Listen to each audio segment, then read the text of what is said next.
तो दोस्तों, रोहित और अंजलि मैम हमारे साथ हैं। मैडम, ये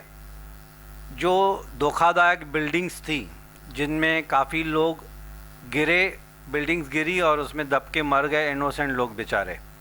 तो उसमें गवर्नमेंट ऑफ महाराष्ट्र ने अनाउंस किया था 5 लाख रुपए की कॉम्पेंसेशन देंगे, लेकिन वो अभी तक ऑन पेपर ही है। अब महाराष्ट्र सरकार यानी कि आपकी सरकार भी है, उसमें शिवसेना है, एनसीपी है, आपकी कांग्रेस भी है, तो ये ऑन पेपर जो डिक्लेयर हो चुका है कि 5 lakh compensation to be given to the family of the victim, वो अभी तक रिलीज़ क्यों नहीं हुआ है? लोग अभी भी इंतज़ार कर रहे हैं। हालांकि जो जान चली गई वो वापस तो नहीं आएगी, लेकिन किसी गरीब आदमी को 5 लाख मिलेगा तो थोड़ी सी फिनेंशियल मदद हो जाती है। तो वो रिलीज़ करने के लिए कांग्रेस अपने सीनियर्स के ऊपर कितना प्रेशर डाल रही है, लोकल कांग्रेस उल्लासनगर की? धोखाधड़ी का जो विषय है वो उसके संदर्भ में 2-3 डिपार्टमेंट्स, 2-3 मिनिस्ट्रीज आ जाती है। उसमें मेजर जो कंसर्न रोल है वो अर्बन डेवलपमेंट का है। ये तो मेरे ख्याल से डिजास्टर मैनेजमेंट डिपार्टमेंट के अंडर आ जाता है। Compensation of 5 lakhs to the family of the victim, हाँ, this is being taken care by the disaster management. मैंने डिस्ट्रिक्ट कलेक्टर साहब को भी फ़ोन किया था, उन्होंने खुद तो बात नहीं की, लेकिन डिजास्टर मैनेजमेंट ने मुझे कहा कि बातें हो रही हैं, ऊपर से इंस्ट्रक्शन जब आएंगे डिस्ट्रिक्ट कलेक्टर को तो the same will be pass on to the municipal corporation also. हाँ, वो देखिए हमारे सम्मानीय पालक मंत्री साहब ने उस बारे में डिक्लेरेशन किया था और वो यूडी मिनिस्टर है। अभी यूडी मिनिस्ट्री के माध्यम से वो पुनर्वसन के पास में वो जो डिजास्टर मैनेजमेंट आप बोल रहे उसके थ्रू प्रस्ताव आने का है। लेकिन बेसिकली हमारे सम्मानीय पालक मंत्री है, हम गठबंधन में महाविकास आघाड़ी में साथ में हैं, तो हमारा जो फॉलोअप है, हमने बीच में खासदार साहब से इस विषय में भी पूछताछ की थी और हम लोग भले वो शिवसेना के मंत्री लेकिन हम महाविकास आघाड़ी साथ में है, तो जिनका उनका डिपार्टमेंट है, तो यूडी से कंसर्न जो जो विषय है या पालक मंत्री साहब से जो है वो हम लोग उनके पास ही फॉलोअप लेंगे, क्योंकि वो हमारे भी पालक है। तो हम लोग उनको ही उस बात के लिए बोले हैं और फिर से उसका फॉलोअप ले रहे हैं कि इनका कंपनसेशन आप आने वाले समय में वो करेंगे और उन्होंने ऐसी ग्वाही दी है कि ये जल्द से जल्द होगा, क्योंकि उसकी प्रोसेस काफ़ी और उसमें मतलब इन टाइम लोगों का हुआ है, कुछ लोगों का 1 साल पहले हुआ है, कुछ 6 महीने पहले हुआ है, तो ये प्रोसेस के हिसाब से वो करेंगे ऐसा उन्होंने दिया है और हम उन पर विश्वास रख के उनका फॉलोअप ले रहे। अभी धोखाधड़ी के इसलिए मैं बोला 3 डिपार्टमेंट है, कंपनसेशन आ गया पुनर्वसन के पास, FSI और रेगुलराइजेशन का रेट आ गया यूडी के पास, और मालिकाना हक और कोऑपरेटिव सोसाइटी, ये 2 विषय है रेवेन्यू डिपार्टमेंट के पास। तो मैं ये बताना चाहता हूँ कि हम लोग कांग्रेस की तरफ से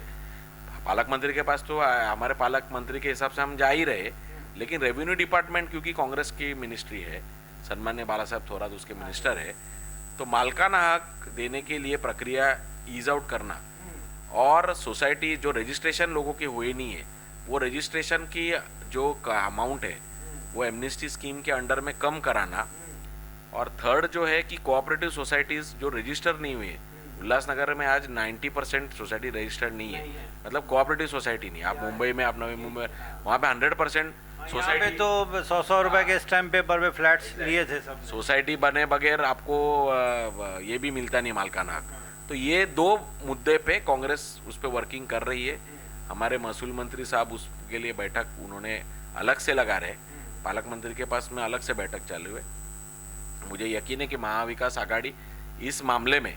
क्योंकि अभी जो नए डीसी रूल आए हैं और नया उल्लासनगर के लिए स्पेशली अलग से एक रूल्स आ रहे हैं FSI के कंसर्न में, तो ये सारे मुद्दों से काफ़ी हद तक लोगों को राहत मिलेगी। और हमारी तरफ से, हम कांग्रेस की तरफ से जितना हो सके उतना जो हमारे से कंसर्न चीज़ें हैं उसके लिए हम लोग आने वाले समय में कुछ कैंप्स भी लगाने वाले हैं सोसाइटीज़ के लिए, वो आने वाले समय में आप देखेंगे। यानी कि इलेक्शन जो है आपकी म्यूनसिपल कॉरपोरेशन की, होपफुली अप्रैल के आसपास इलेक्शन है, तो उससे पहले शायद डिसीजन आ सकता है ताकि पब्लिक को एक रिलीफ मिल जाए, पब्लिक खुश हो जाए। तो उसके पहले तो कुछ 40-45 डेज़ का मॉडल कोड ऑफ कंडक्ट लग जाता है, उसमें तो कुछ डिसीजन लेना भी मुश्किल हो जाता है। ओके, तो आना है तो अभी मेरे ख्याल से इन द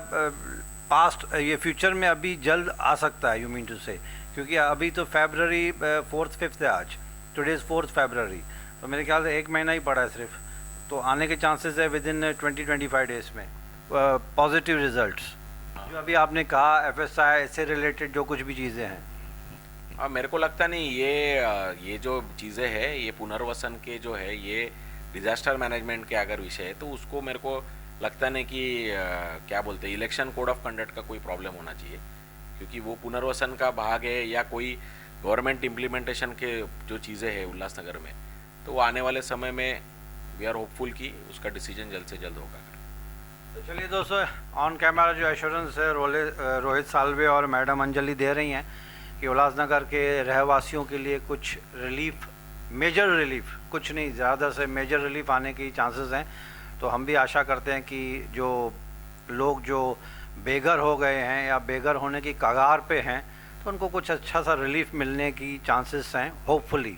तो दोस्तों एक छोटी सी ब्रेक लेता हूँ मैं, ब्रेक के बाद फिर रोहित और अंजलि मैम से कंटिन्यू करेंगे।